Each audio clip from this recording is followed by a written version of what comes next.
TSN's Motoring 94 is brought to you by Quaker State. Quaker State, one tough motor oil. And Midas. For brake, exhaust, suspension, and steering service, trust your car to Midas.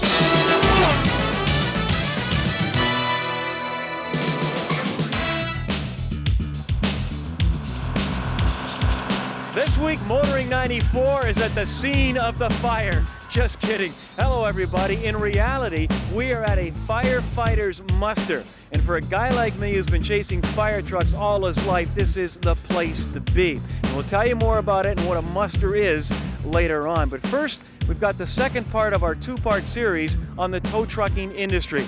Last week, we looked at a business that manufactured tow trucks. This week, we look at the towing business and the people driving the trucks. Now, let's face it, they don't have a great reputation. Is it a reputation well-deserved? Well, this week, we're going to try and find out. Okay, we have a PD accident at 400 northbound South Bench. Just go into it. We have a PD accident. They position themselves along the 401, Canada's busiest highway. Parked at the side of the road or perched on the ramps, they monitor the police airwaves, waiting for an accident or a stranded motorist. Last year alone, 60,000 accidents were reported in metropolitan Toronto. That spells big business for tow truck operators. The tow truck is usually the first vehicle at the scene to help the motorist out of a sometimes dangerous situation. So why does the industry have such a shabby reputation? Why are these guys called vultures and bandits instead of good Samaritans? Well, I think most people hate us because they read things about us. I don't think people dislike us because they've had a bad experience. Maybe 1% of what's done is bad. Private property towing, people don't like that. People don't like the towing where the pounds take your cars from the tollway zones downtown. So they blame the whole industry. I started towing 24 years ago. Same street, same area. I started chasing accidents, as the media puts it. So I am one of those chasers. And we've made our living helping people on the highway. 10-4, please advise when you're there. I think we're bandits. Till you're stuck in the ditch and we got to pull you out in the middle of a snowstorm. Then they love you. And then after that, they have a different feeling of us. But till they meet us, they just think we're all bad guys.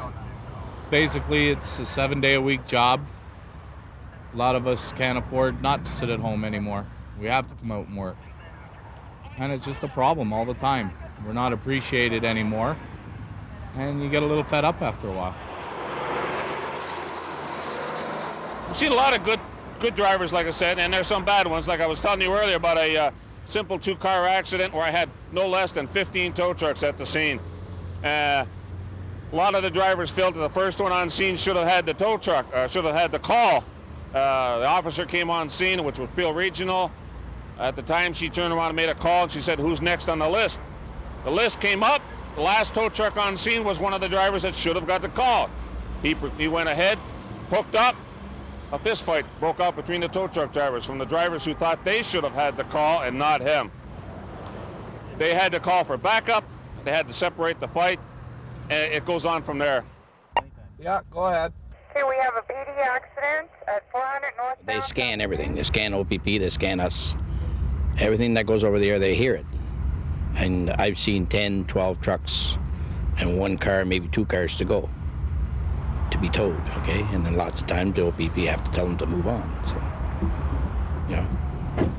And the motors, what do they do? Well, the motors, they get kind of confused too because they, you know, the driver's saying, well, I'll tow your car, and maybe the gentleman don't want to have his car towed by them, but he's so confused that, okay, hook it, and, you know.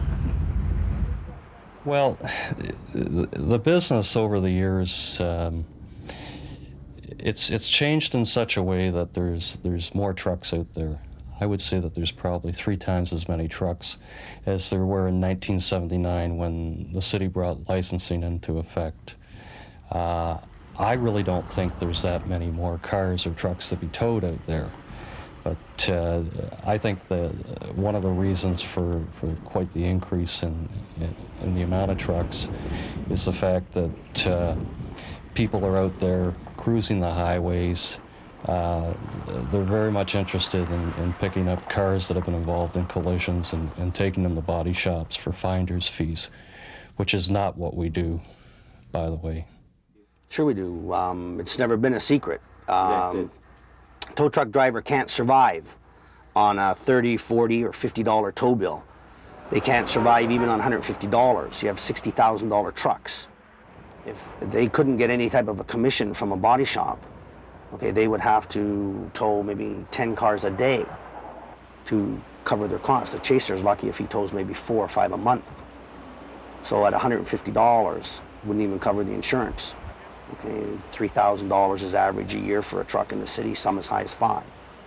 There are currently Metro Licensing Commission bylaws in existence that attempt to regulate the towing industry, and the tow truck operators are, under that bylaw, are not permitted to receive any payment or gift or commission from a body shop for having taken the vehicle there. But that's a difficult thing when you consider a lot of these tow trucks work for the body shop anyway. The body shops love the tow truck driver. Most of them wouldn't survive without us.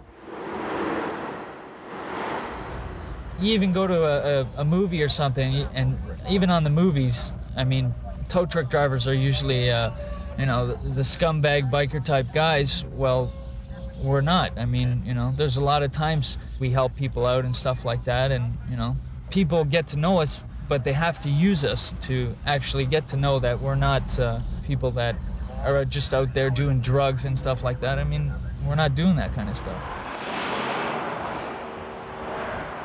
This guy's car, he's got motor problems. He got stuck in a live lane back there, okay?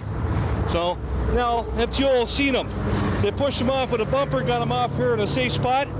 They put it over the radio, first available tow truck. And I come along and I got the toll because I'm the first truck on scene. Now what do you charge him now? What do you do? It's $45 to hook it up. It's $2 a kilometer plus GST. That's it. All right, so where are you taking him? Wherever he wants to go. It's up to the owner. It's the owner's choice. You've got long hair, you've got an earring, semi-beard, leather. You're the guy that everybody's supposed to be scared of. Well, we're not the guys you guys should be scared of. Okay, like, we're out here to do a job like anybody else. We could be your best friends. We're here to help everybody and get them on their way as quick as possible. We know all the body shops, we know all the mechanical shops. We're here to suit whatever needs you have. What would you say to people watching now? Could be out there in a situation, you pull up, the stories they hear, you're going to high pressure them, you're going to take their car away, and, you know, they may not be able to get it back or without paying some money. What would you say to people watching now? I'd say that's not true. What you hear and what you see is two different things. You have to be in the situation to be able to understand it and see what's involved and what's not involved. I don't know, it's just so easy. Anybody can buy a tow truck, anybody can get a Metro license, anybody. I could if I had the money. Well, if you want to be a tow truck operator today, to be a legal tow truck operator, you have to go down to the Metro Licensing Commission and apply for a tow truck operator's license. Now, what's involved there is that you produce your driver's abstract, your driver's license. You pay $160 for the processing of the application, and once they have done their various checks, then after 3 weeks you would be given a license, and that's it. Having never towed a vehicle. That's correct. At this point. Yes. Does that make sense to you? No, it doesn't. No. If you're going to be a professional at anything, you've got to learn how to do the job well. If you're stuck on the side of the road and you can't get to that, you can't get that towing company to come out, or you don't have a phone, or you can't get to a phone, before you jump in a tow truck, always find out how much is it going to cost. Get a price, firm up the deal. Do they take credit cards? Any businessman in this day and age not only takes one credit card, but takes 2 or 3 credit cards. If you're in doubt of anything that anyone's telling you, tell them to put it in writing. Anybody who won't put it in writing and sign their name to it, they're lying to you. So if you go to a tow truck driver and he says he'll tow you for $30, get a bill from him, have him sign it, get your copy, right? Just make sure you know exactly what you're getting before you start. If he doesn't do that, then he's lying. Don't deal with him. Same with us. If we're not willing to say this is where we're going to do for you and this is what you're going to get, and if I'm not willing to sign my name, I'm lying. Right? Or just tell that guy to leave, deal with somebody else. What has happened is, unless you have $150 or $200 of cash in your pocket, and it's late at night, that car is going wherever the tow operator said it's going. What happens now is the customer are given many more options. They're allowed to calm down, they're allowed to relax. They're allowed to say, we can pay the tow bill on your behalf and have your insurance company come here and inspect the car. Then the right decisions will be made. The customer's true choice will be the one that determines what happens.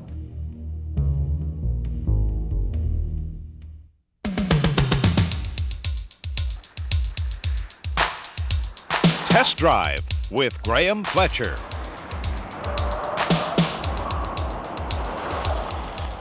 This week on Test Drive, we look at the 1995 Olds Aurora, a rather interesting car to say the least. Interesting because its country of origin and manufacturer are not readily evident. Well, believe it or not, this is made in North America and by Oldsmobile of all people.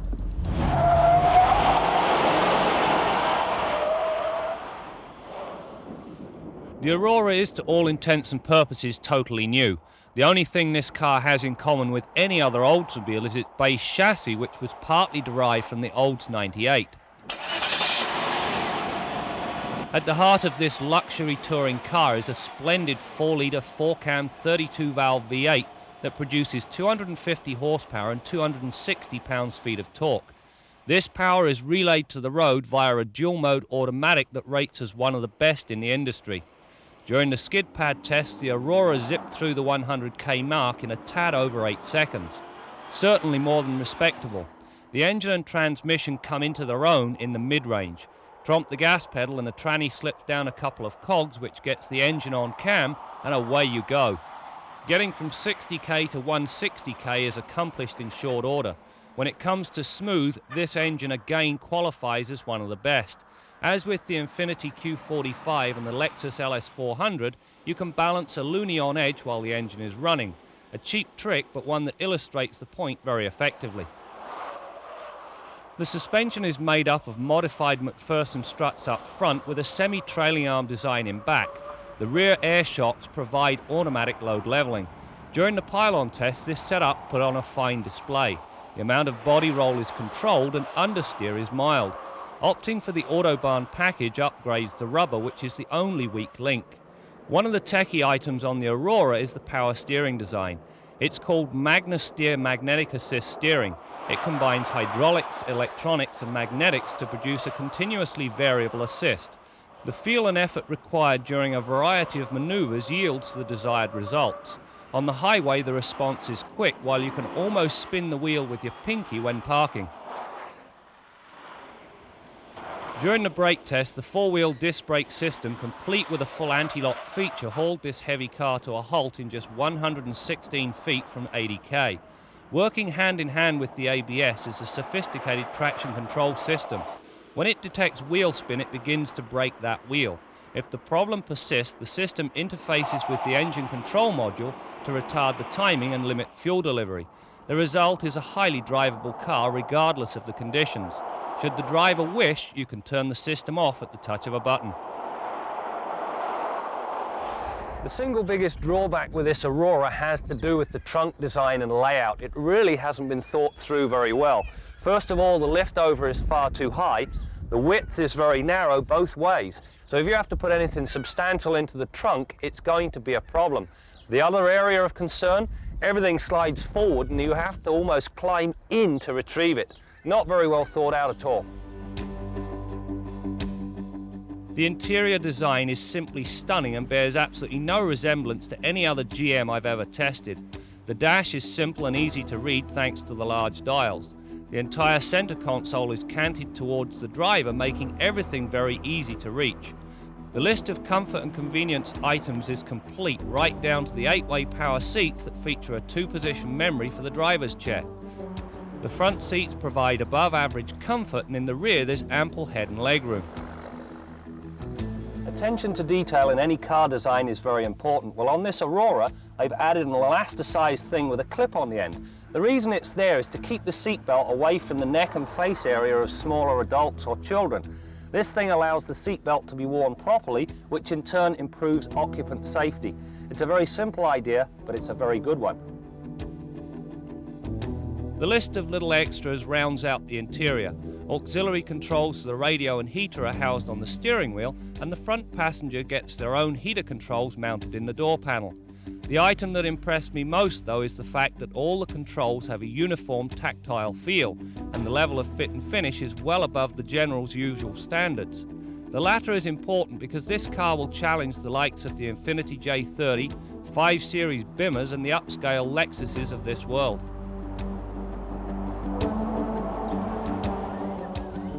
Well, that's it for this week's test drive. You know, this Aurora is a truly remarkable vehicle, and whoever coined the slogan, "This is not your father's Oldsmobile," must have clocked an early preview of this vehicle. The other thing that's really interesting, if this is an indicator as to which way GM are taking their products, their future certainly looks very rosy. Our Midas tip of the week concerns radiator hoses. By far the most stressed hose in your entire cooling system is the upper rad hose. If your car is more than 4 years old, think about having them closely inspected, possibly carrying a spare, or having them all replaced. Now, when you're inspecting radiator hoses, you're looking for swollen or bulged sections. And we've cut apart a typical upper radiator hose off a car that was about 5 years old. We've sliced it open now. Although this hose wasn't leaking a drop of coolant, you can see by all the fine cracking inside it that it was just about ready to blow. This would have let the customer down on the highway.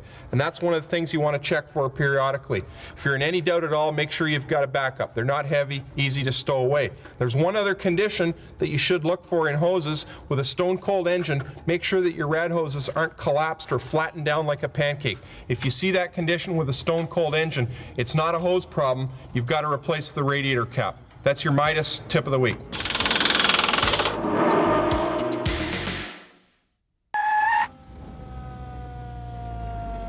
It was a dream come true for fire truck chasers as Kitchener, Ontario hosted a firefighters muster. A muster being a coming together of old and new technology. On hand was Walt McCall, Public Relations Director for Chrysler Canada, who also happens to be one of Canada's foremost authorities on vintage fire trucks. As you know, I've been at Chrysler for 22 years now, but for over 40 years now, I've been a very serious fire engine hobbyist and fire engine chaser.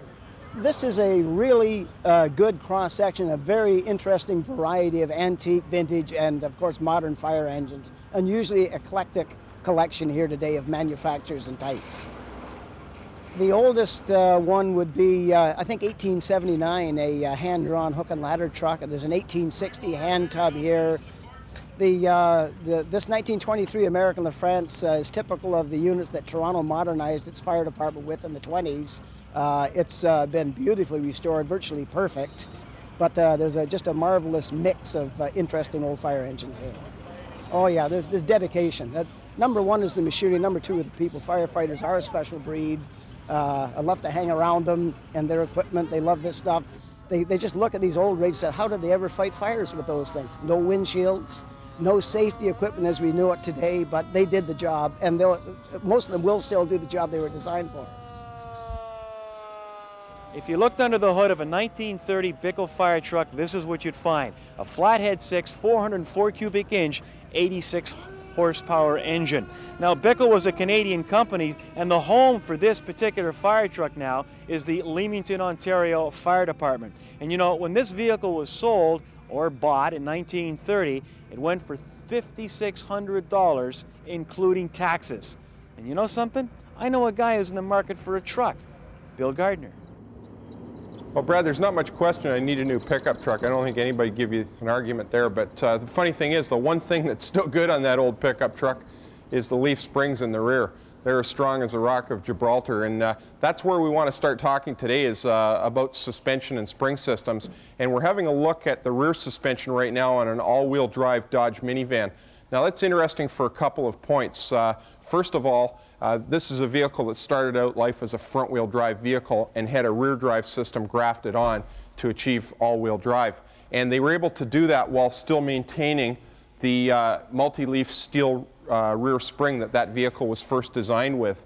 And some of the features of a steel multi-leaf rear spring are you can see the multiple leaves here. You can see these little plastic pads that are between the tips of the spring leaves where the spring contacts, where there's interleaf friction. And that's one of the things that makes leaf spring systems a little bit harsh and a little bit on the stiff side.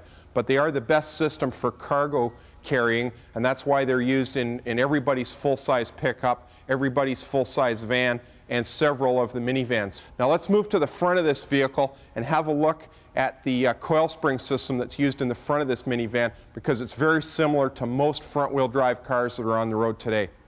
In the front of this minivan we've got a coil spring, and that's typical in just about everybody's front-wheel drive vehicles, and you quite often find coil springs in all four corners of many rear-wheel drive vehicles as well. It's an excellent design. You don't have any friction within the spring itself as you had in that leaf spring where you had the leaves rubbing together. You can see the clearance between the coils. It's reasonably light, the best ride, smoothest ride of any spring system, and fairly inexpensive, relatively easy to service, although you do need a compressor in most cases in order to replace them. Now, depending what brand of minivan you buy and whether it's two-wheel drive or all-wheel drive, you could be talking about some radically different spring and suspension systems in order to accommodate the different designs and drive systems. And next week I'm going to show you a system that I find quite intriguing. Lightweight, strong, even got a bit of adjustability. Till then, I'm Bill Gardner from Motoring 94. Kenzie's Corner with Jim Kenzie. We've been talking about fire trucks and tow trucks today. I don't have any fire truck stories, so I'll have to tell you my own personal tow truck story. I just had new wheels and tires put on my Suburban. I was driving along this very freeway at about 100 kilometers an hour, and all of a sudden, wham, my left front wheel goes by me. It had fallen off. I wrestled the truck to a stop, went back and retrieved the wheel and tried to put it on. I got the jack out, and it turns out the Suburban jack is designed to fit under the lower control arm of the suspension on the not unreasonable assumption there's a wheel and tire on that corner. Well, of course, there wasn't on my truck, and I couldn't get the jack underneath the suspension arm. So I figured I'm really beat. Then along comes a tow truck. It's 11 o'clock at night. I'm at this guy's mercy. I figured now I'm really beat. Anyway, he jacks the truck up. I put the wheel back on, and then I say, okay, how much? He says, $10. $10, that's pretty reasonable. He's got a $50,000 rig there. I've taken 15, 20 minutes of his time. I gladly paid him the $10 and drove on home. Now maybe your tow truck stories haven't turned out quite as well as mine did. But remember, you're stuck in the ditch and the tow truck guy arrives, he's a hero. He pulls you out and he's the Messiah. And then when he gives you the bill, all of a sudden he becomes a jerk? Come on, last time your doctor took out your appendix, did he do it for free? I'm Jim Kenzie. You know, there's always something I've never been able to figure out about fire trucks. Why the topless cab was so popular. I mean, I can understand it back in the 20s and the 30s, but this particular truck is a 1950 12-cylinder Bickel Seagrub, and it was in service until the mid-70s. So what's the answer? Well, I talked to all the experts here, and it all seems to boil down to simply tradition. And maybe that's why I've always been so impressed with the fire department. Tradition has and always will be something to be cherished. Well, that's it for this week. We'll see you next week for more stories about cars, maybe a fire truck, and the people who drive them. TSN's Motoring 94 has been brought to you by Quaker State. Quaker State, one tough motor oil. And Midas. For brake, exhaust, suspension, and steering service, trust your car to Midas.